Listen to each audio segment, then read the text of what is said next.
I cried out for help. My mom's gone.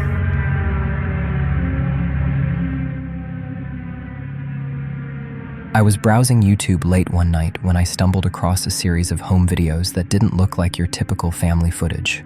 The uploader's title was simple enough: birthday videos. Serena, it's August 8th, 2006. Happy birthday to you. Happy birthday to you. Happy birthday, Serena. Happy birthday to you. Serena's 3 today. Yay! What do you think, Sophia? But as I watched, it became clear that these weren't just recordings of a young girl opening presents or playing with her toys. There was something off, something chilling beneath the surface. The videos featured a woman named Elaine Campione and her 2 young daughters. At first it seemed like a normal home video, birthday songs, toys, kids laughing. But as the footage continued, the mother's behavior grew increasingly erratic. She began talking to the camera in ways that were disturbing, airing grievances about her family and ex-husband while her daughters were still present. It was the kind of content that makes you pause and rewind, trying to understand how a family that looked ordinary on the surface could be living through something so unsettling. Little did anyone watching know, this footage would document a tragedy that would later shock an entire community. The first few videos didn't seem unusual at all. Elaine's eldest daughter, Serena, was celebrating her 3rd birthday. The camera caught her excitement as she ran toward a new bike in the living room. Elaine sang the familiar birthday song, showing the kind of parental warmth you'd expect in any home video. The next clips introduced Sophia, the baby, as Elaine demonstrated the camera and how it worked. The girls laughed, played, and interacted with their mother in ways that seemed entirely ordinary. At this stage, the videos could have been uploaded by any parent documenting family milestones. What makes these early clips so haunting now is the context we know after the fact. These are the last moments of normalcy before things began to spiral. The tension isn't obvious at first, but small details, the way Elaine occasionally glances off camera, her tone shifting slightly when speaking about her family, hint that something darker is brewing beneath the surface. As the videos progress, Elaine's demeanor begins to change. The camera, once a tool for simple birthday memories, becomes a place for her to vent and rant. She starts speaking about her ex-husband, Leo, and his family, accusing them of abuse and expressing anger toward them. At first, it's brief remarks, almost under her breath, but soon she addresses the camera directly, calling out specific people and saying things no parent should say in front of small children. How does Mama love you? This much. Oh, I love you more than that.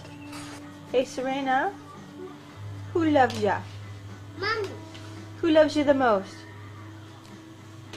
That much? Oh, I think I love you more than that. Yes, this is a deplorable, horrible, messy, filthy apartment that supposedly my 2 children and I live in, and it's just a horrible, horrible mess. Yeah. I think Diego Campione is totally in the wrong, and I hope he burns in hell for all his sins.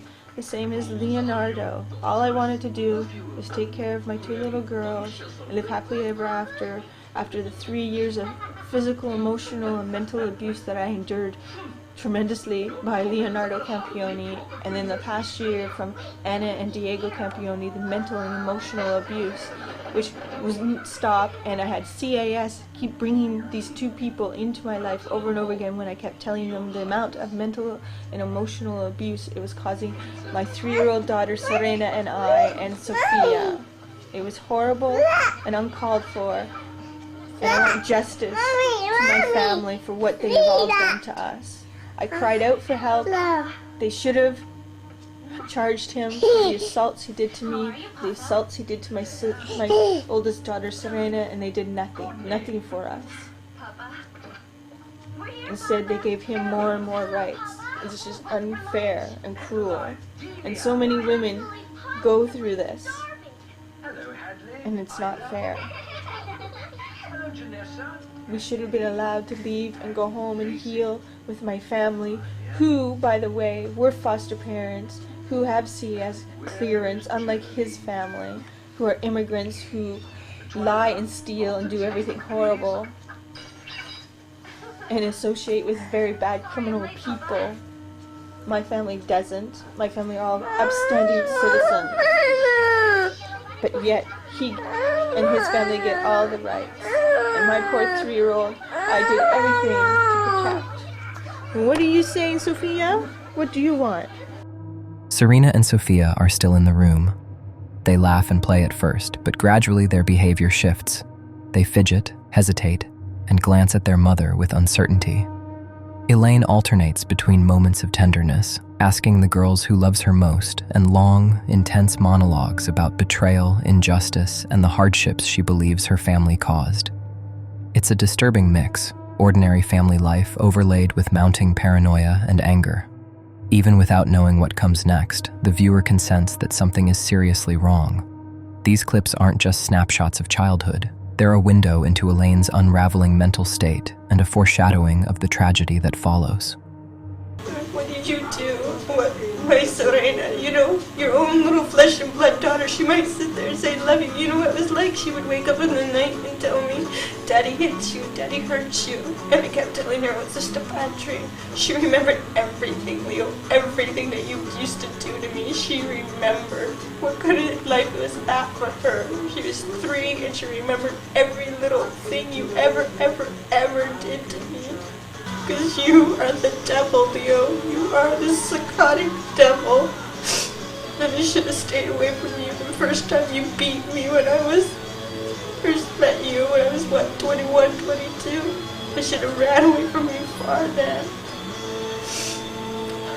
At least the girls and I will be together in heaven, protected and safe from you. You can't hurt us, you can't torture us, you can't bother me anymore. You can't sit there and control me. You have me locked into a county where I have no friends, no family. You got it so I couldn't even go see my own parents. Where I need to be with my family, the people who truly love me and have always been there for me. Take my children to be in a nurturing place. You wanted to win, you won. Are you happy? How does it make you feel? How does it make you feel? Because it doesn't make me feel great. I've lost everything my whole life. And I will never know what I would have become, what my children would have become. I had so many goals and ambitions, and you wouldn't let up. You just had to be the biggest asshole on the face of the earth. You are a wife beater and a child beater. You always have and you always will be.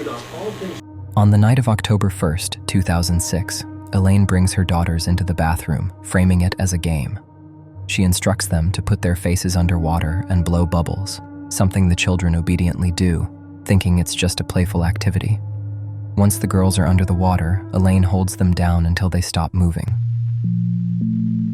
My children, they have finally had freedom from you. That my little girl isn't coming to me crying anymore, confused out of her mind of what her daddy said, mommy said. Later, she attempts to end her own life with an overdose of clonazepam, a medication prescribed to her for anxiety and sleep issues. After surviving her overdose, Elaine called 911. When police arrived at the apartment, she calmly admitted what she had done. Officers were led to the bedroom, where they found Serena and Sophia lying motionless in their bed, holding hands, with rosary beads draped over them. Elaine recounted portions of the events, including the bath game that had ended in their deaths. Investigators reviewed the video recordings she had made over the previous months, which captured her growing agitation, paranoia, and obsession with protecting the children. The footage confirmed her state of mind and the progression toward the tragedy. Neighbors and emergency responders were shocked by the scene. The combination of normal family items, happy memories captured on video, and the sudden horrific outcome created a sense of disbelief and horror that reverberated throughout the community. The deaths of Serena and Sophia sent shockwaves through Barrie.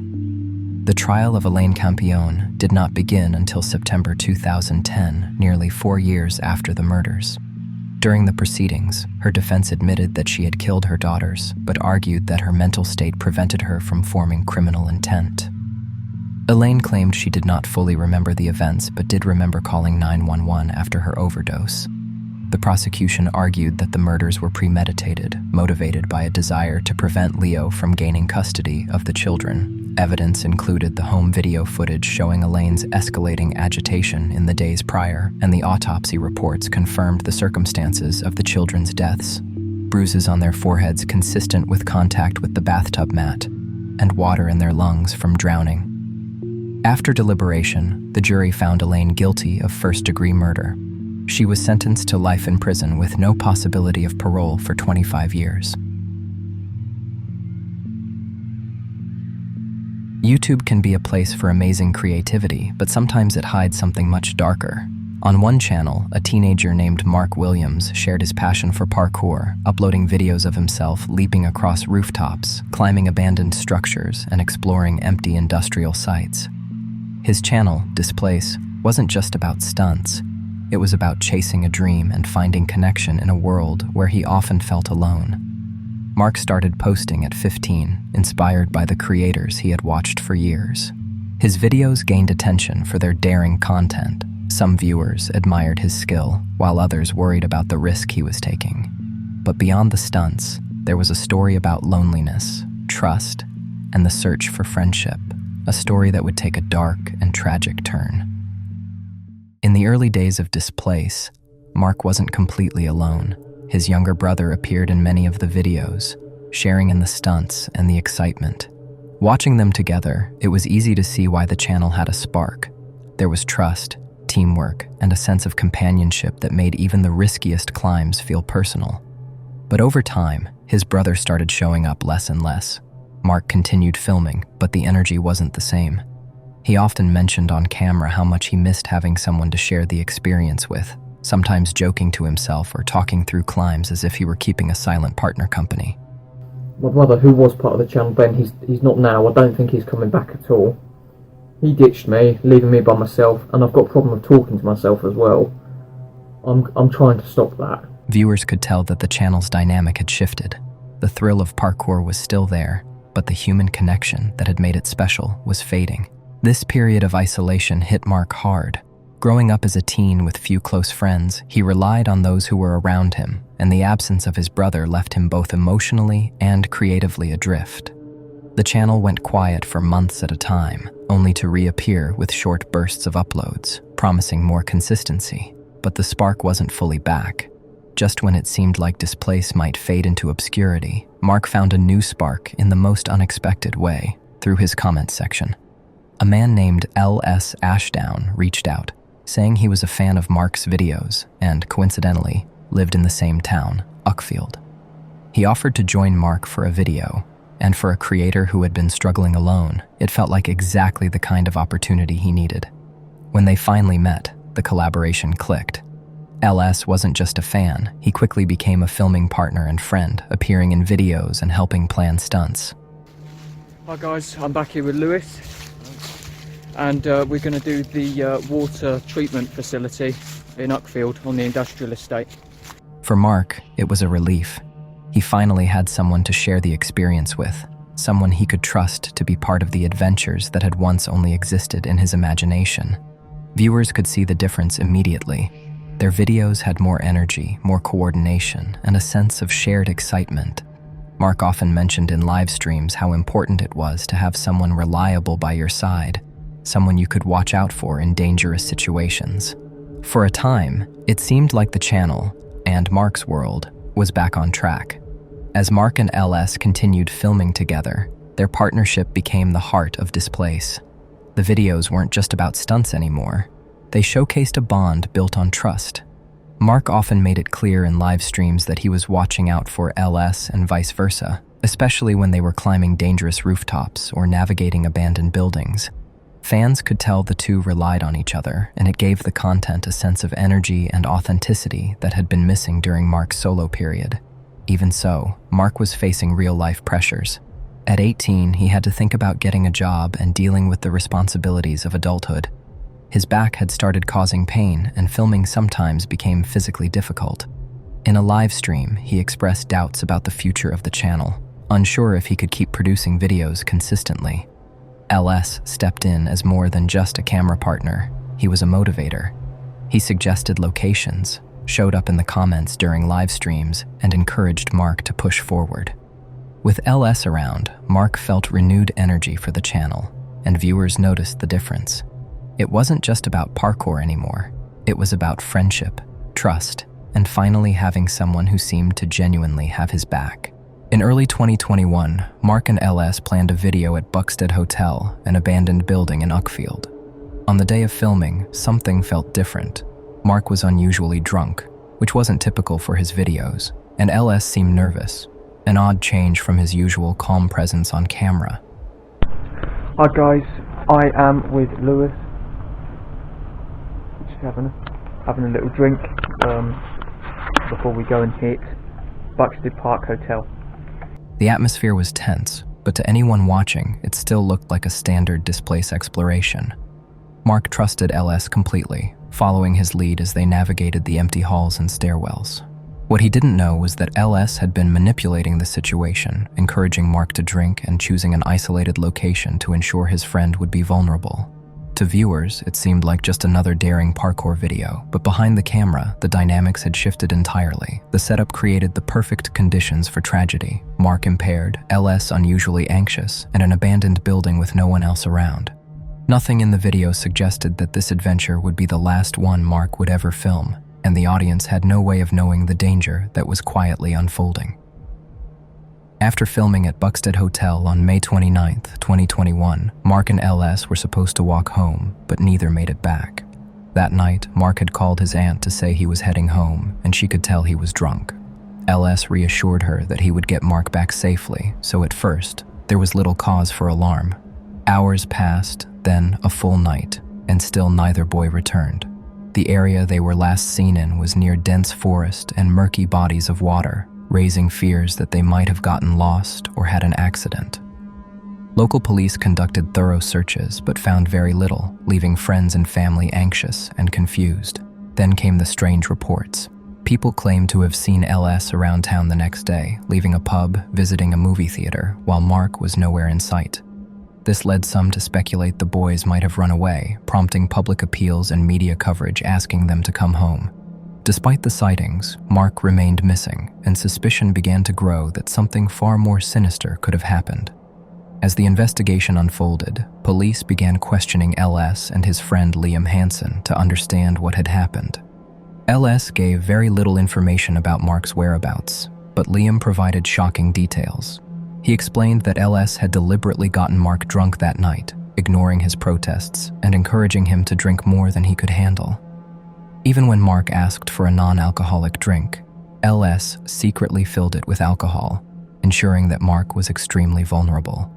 By the late evening, Mark was barely able to stand. He called his aunt to say he was coming home, and LS reassured her that he would get Mark there safely. But according to Liam, moments after the call, LS attacked Mark with a knife. Liam claimed he witnessed the entire incident, and LS himself later admitted he had filmed it. Police recovered 7 videos from LS's devices showing nearly an hour of violence. The footage documented Mark being stabbed over 100 times, and Liam recounted that LS was laughing during the attack. It became clear that this was a premeditated, deliberate act, not an accident or a moment of lost control. The sheer brutality shocked everyone involved, revealing the terrifying reality behind what had seemed like just another parkour video. The investigation revealed a chilling truth about LS Ashdown's motives.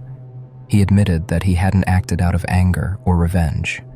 He had simply found Mark annoying and had been curious about what it would be like to kill someone. There was no argument, no provocation, nothing in Mark's behavior that would explain the level of violence. LS had been planning it for some time, waiting for the right opportunity to carry out the attack. Evidence showed that LS had manipulated Mark into a vulnerable position. He suggested isolated locations for filming and encouraged him to drink, all to make sure Mark was impaired and alone. Mark trusted him completely, never suspecting that the friend he relied on had been plotting his murder the entire time. This is what makes the story so disturbing. Mark's lifelong desire for friendship and collaboration, a driving force behind his YouTube channel, was exploited by someone who recognized his trust as a weakness. The very thing that had brought him joy and connection became the reason he was so exposed, turning his ambition and openness into a fatal vulnerability. Eventually, L.S. Ashdown was arrested and charged with Mark's murder. He was later sentenced to life in prison, with the possibility of parole after 25 years. Mark's body was recovered from a nearby body of water and given a proper burial, but the loss left his family, friends, and the local community in shock. The Displace channel, once a symbol of Mark's passion, creativity, and search for companionship, ended abruptly. What had started as videos of stunts and exploration became a grim reminder of how trust can be exploited and how quickly ambition and friendship can turn into tragedy.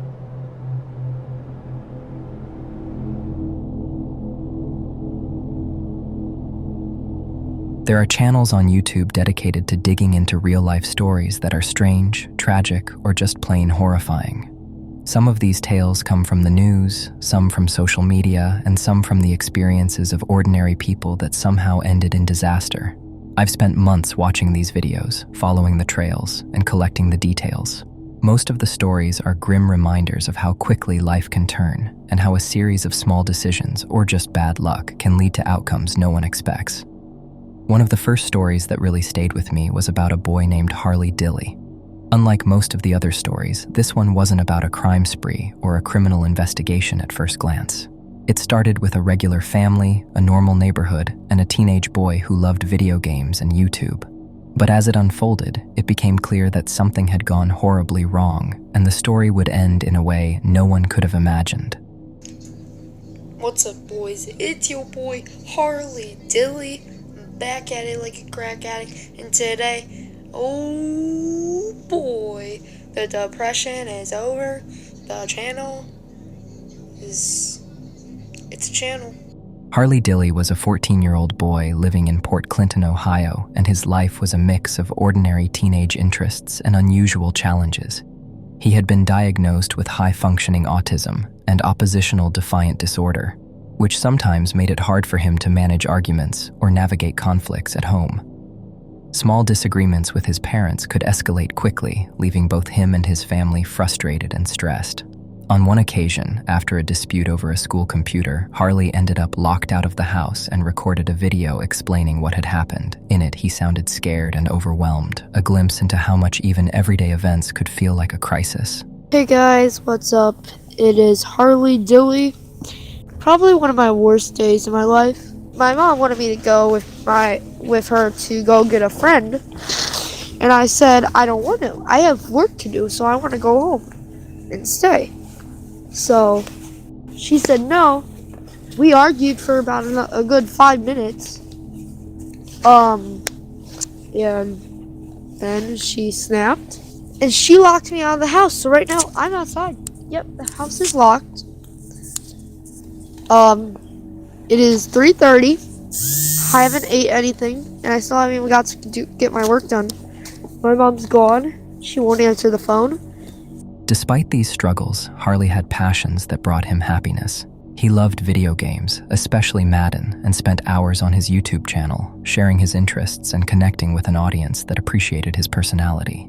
Even in the midst of family tension, he was determined to find moments of enjoyment and independence. His life was defined by this mix, a boy who faced challenges at home, but who was also creative, curious, and driven to pursue the things he loved. The morning of Friday, December 20th, 2019, began like many others, but it would turn into the day Harley vanished. It was the last day of school before the holiday break, a day most students looked forward to with excitement. Harley, however, was already upset. The night before, he had argued with his mother over a broken smartphone that would not be replaced, leaving him frustrated and annoyed. Despite his reluctance, his mother convinced him to get ready and go to school. He left the house shortly before 7 a.m., carrying the weight of the previous night's argument. That morning, Harley did not make it to school, nor did he return home. Initially, his family assumed he might have spent the day at a friend's house, as he had occasionally done after conflicts in the past. They waited, expecting him to come back the next morning, but that did not happen. By Saturday morning, concern was growing. Still, the family did not contact the authorities immediately. It wasn't until nearly midnight, more than 40 hours after he was last seen, that police were called. By then, Harley had been missing for nearly 2 days, and questions began to surface about where he could have gone and whether he was safe. Once Harley was officially reported missing, authorities began a full investigation. The local police in Port Clinton, along with state and federal agencies, including the FBI and the Ohio Bureau of Criminal Investigation, started canvassing the neighborhood, checking with friends, relatives, and anyone who might have seen him. They also distributed missing person posters across the area and offered an $18,000 reward for information that could lead to his location. Despite these efforts, the search produced almost no leads. The only piece of evidence was a low-resolution security camera image showing Harley crossing the street in his maroon puffer jacket and gray sweatpants heading towards school. Beyond that, there was nothing. No confirmed sightings, no phone activity, nothing to suggest where he had gone. As days passed, the community's anxiety grew. People speculated about what might have happened. Had Harley run away again, as he occasionally did after arguments? Had he been hurt or kidnapped? Even his family's explanations, pointing to his previous behavior of spending the night at friends' houses, offered no concrete answers. Each theory was considered and then discarded when evidence failed to support it. With each day, the search became more urgent, but the trail remained cold. Over 3 weeks after Harley disappeared, investigators returned to the area around his home to review every possibility. One location that drew their attention was a vacant house directly across the street from the Dilly residence. The property had been empty for a long time, with all doors and windows locked, and nothing about it had seemed unusual in earlier searches. This time, however, the team obtained a key to inspect the interior thoroughly. Inside, the house appeared untouched. Dust covered the floors, and there were no signs anyone had been living there. As they moved through the rooms, one of the investigators noticed a maroon puffer jacket, the same jacket Harley had been wearing in the surveillance footage. Nearby, they also found his shirt and glasses, both covered in dirt, indicating they had been there for an extended period. When one of the investigators reached toward a chimney vent above the clothing, his hand unexpectedly touched human hair. It quickly became clear that Harley was inside the chimney. A full excavation team was brought in, and the wall surrounding the vent was dismantled. Inside, Harley's body was discovered, slumped with his arms raised above his head, while his jacket and glasses lay nearby. The tragic revelation confirmed that the boy had been trapped inside the vacant house all along, ending a search that had lasted more than 3 weeks. Investigators were able to piece together how Harley ended up trapped in the chimney. On the morning of December 20th, he had been frustrated about going to school and wanted to find a place to wait until his mother left for work. The vacant house across the street seemed like an opportunity. All the doors were locked, but an antenna on the roof provided access. Small and thin for his age, just over 4 feet 9 inches tall and weighing about 100 pounds. Harley climbed onto the roof and looked down the chimney, which appeared open enough to enter. Believing he could slide down safely, he went feet first into the narrow brick shaft. He did not realize that the chimney was not a fireplace, but a vent for heater exhaust. As he descended, his jacket and shirt got caught, so he pushed them through a small vent above him to create breathing space. His glasses also fell through to the bottom. Once trapped, he could not move freely. His arms were pressed overhead, his chest confined against the brick, and there was nothing to hold on to. Without space to fully expand his lungs, Harley's oxygen levels dropped. He may have tried to use his legs or vent openings to pull himself up, but it was impossible. Exhaustion set in quickly, and he ultimately died from compressive asphyxiation. The coroner determined that he likely passed away the same day he became trapped. A simple decision, to hide in a place that seemed like a temporary refuge, had become a situation he could never escape, turning a brief moment of curiosity into a fatal accident. After Harley's body was recovered and the cause of death was determined, the investigation concluded that his death had been a tragic accident. Officials confirmed that he died from compressive asphyxiation, and there was no evidence of foul play. Still, some members of Harley's YouTube audience were skeptical. Rumors circulated online suggesting that his family might have been involved, fueled by minor inconsistencies in photos of his clothing. These claims were later clarified. For example, the position of his jacket had been inadvertently moved by an inexperienced investigator during evidence collection. For Harley's family and the Port Clinton community, the loss was devastating. He had been a bright, passionate boy who loved gaming, creating content, and sharing his interests online. His absence left a hole not only in the lives of those who knew him personally, but also in the wider audience that followed his channel. In the end, regardless of speculation, Harley's story remained a stark and heartbreaking reminder of how quickly an ordinary moment can turn into a tragedy. Thanks for watching. This is the first video in a series I'm adding to the other series in this channel. If you, or anyone you know, have a personal horror story or experience, you can send it to scarydisturbing@gmail.com. I'll read them in future uploads. Photos or any kind of evidence aren't required but are appreciated. Good night.